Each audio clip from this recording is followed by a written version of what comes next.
Our Amazon Fire TV Cube 2022 review highlights the fastest 1/2 Fire TV streamer, 1/2 Alexa speaker. This 4K streaming device offered and its new internal ports make for a more elegant package than before. The Amazon Fire TV Cube 2022 has always stood out in a lineup of much more affordable Fire TV. Originally sold as a Fire TV that can control your cable box, the Fire TV Cube has gone smarter while cables become less relevant. And now at $139, Amazon streaming box is $10 more expensive and arrives with a big new upscaling feature to make the price bump more acceptable. Amazon's also made this new Fire TV Cube simply better all. A new processor means it's not just one of the best streaming devices, but one of the fastest at that. A new design means you don't need an adapter dongle for hardwired Ethernet connections, and plugging in media drives and webcams is easier than ever. Oh, and it has an HDMI import, so those of us with a ton of HDMI devices have one less cable to juggle. But in a world of Fire TV-equipped smart TV and other TV that have all of the streaming apps, does the Fire TV Cube make a strong case for buying one more thing? We think so. But there is still room to improve, not only in super resolution upscaling, but in the Fire TV ad-heavy interface. The Fire TV Cube 2022 is available now. Its scheduled release date is October 25. It's available for order on Amazon for $139, which makes it $10 more expensive than the 2019 model. And then the new Apple TV 4K 2022. $129 for Wi-Fi only. $149 for Wi-Fi plus Ethernet. Though we haven't reviewed the model yet, and will therefore be testing it against the Apple TV 4K 2021, originally $179. The $99 Roku Ultra 2020 is the cheapest.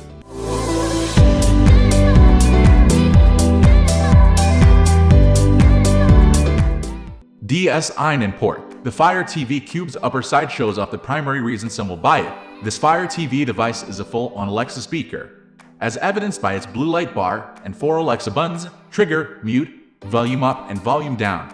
Still not technically a cube, the new Fire TV Cube 2022 3.4x 3.4x 3.0 inches is the same size as the 2019 model. The Roku Ultra 2020 4.9x 4.9x 0.9 inches and Apple TV 4K 3.7x 3.7x 1.2 inches for 2022.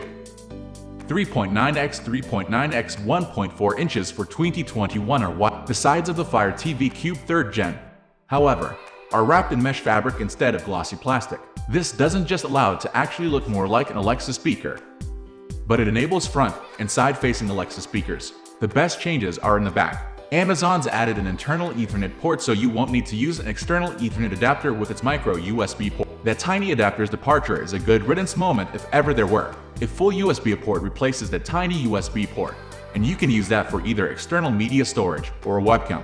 Remote. Amazon's new Fire TV Cube comes with a remote that's best described as oops, all buttons.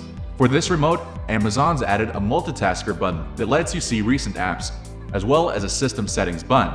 The Fire TV Cube 2022 remote gets menu and content navigation right, with both a directional pad, all the standard buttons to let you play pause, fast forward, rewind, go home, and go back by one screen.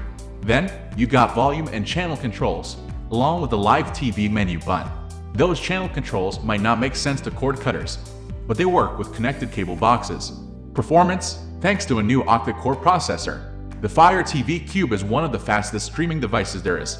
Navigating menus, opening apps, and streaming on the Fire TV Cube 2022. My first reaction was this is fast.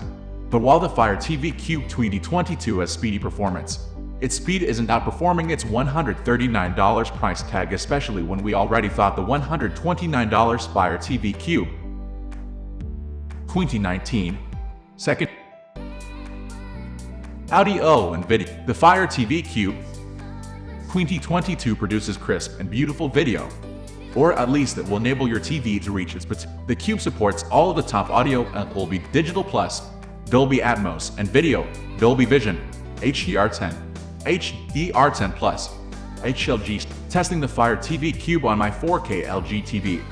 Model number OLED 55x7p. I saw nothing at all wrong. Though TV shows have that little moment of all black with a simple logo that helps them preload, but picture quality stayed super crisp as I fast forwarded around the first episode of Bad Sisters on Apple TV+.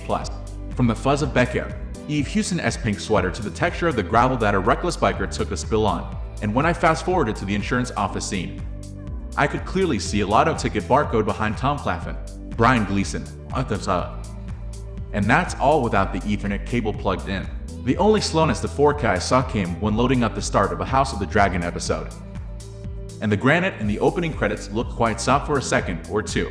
Interface. The Fire TV interface may not be our favorite at Tom's Guide, but it's getting better. Our primary reason for not preferring the Amazon way is that it's full of ads. Throughout my testing, the carousel banner that takes up the top half of the home screen rotated between a car ad and promotion for House of the Dragon. The peripheral, a Prime Video original, the True Crime Channel topic, a Stephen Merchant-led show on BritBox, an ad for Amazon's hub for all things Halloween and Sharon Osbourne's Fox Nation special. We are going to end this video right away. If you have any query or information to share, please leave a comment below. Thanks for watching.